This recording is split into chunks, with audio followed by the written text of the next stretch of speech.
Hi అండి, welcome to my channel. నేను మీ శ్రావణి. ఇవాళైతే నేను చూపించబోయేది స్మూతీ అండి. ఓట్స్ స్మూతీ చాలా టేస్టీగా ఉంటుంది, అలానే చాలా చాలా హెల్దీ. తప్పకుండా అయితే ట్రై చేయండి. వెయిట్ లాస్ అవ్వాలనుకున్న వాళ్ళకైతే ది బెస్ట్ రెసిపీ అని చెప్పొచ్చు నేనైతే. ఇది ముందుగా అయితే ఓట్స్ 2 స్పూన్స్ తీసుకొని వాష్ చేసేసుకొని వేసుకోవాలి. అందులోనే 5 కిస్మిస్, pumpkin seeds, chia seeds, melon seeds, 2 dates వేసేసుకొని వాటర్ మునిగేంత వరకు పోసేసుకోవాలి. తర్వాత ఇందులోనే ఒక 5 క్యాష్యూ నట్స్ వేసేసుకొని నైట్ అంతా నానబెట్టేసుకోవాలి. తర్వాత ఒక బౌల్లో ఒక 6 to 7 బాదం కూడా వేసేసుకొని అవి కూడా నైట్ అంతా నానబెట్టేసుకోవాలి. మార్నింగ్ అయితే వాటర్ అసలు ఏం వంపేయకూడదండి, అలానే తీసేసుకోవాలి.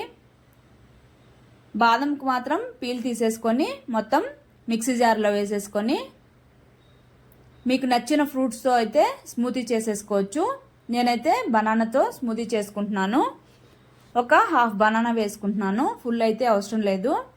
యాపిల్ కానీ హాఫే సరిపోతుంది. వేసేసుకొని మెత్తగా మిక్సీ పట్టేసుకోవాలి. ఈ స్మూతీ అయితే నేను 1 month ట్రై చేశానండి. చాలా మంచి రిజల్ట్ వచ్చింది, వెయిట్ లాస్ అయ్యాను.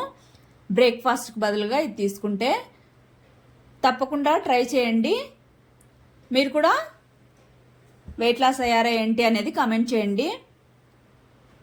ఇక్కడైతే స్మూతీ రెడీ అయిపోయింది. గ్లాస్లోకి అయితే సర్వ్ చేసేసుకోవచ్చు.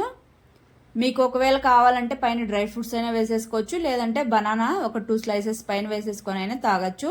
టేస్ట్ మాత్రం చాలా బాగుంటుంది. గ్యాస్ ఉన్న వాళ్ళైతే ఎక్కువ అంటే కంటిన్యూస్గా తీసుకోకుండా ఒక వీక్లో 3 times తీసుకొని మిగిలిన రోజుల్లో వేరే ట్రై చేయండి. తప్పకుండా అయితే మాత్రం ట్రై చేయండి. వెయిట్ లాస్ అవ్వాలనుకున్న వాళ్ళైతే ట్రై చేసి మీకు ఎలా వచ్చిందో కామెంట్ చేయండి. ఓకే.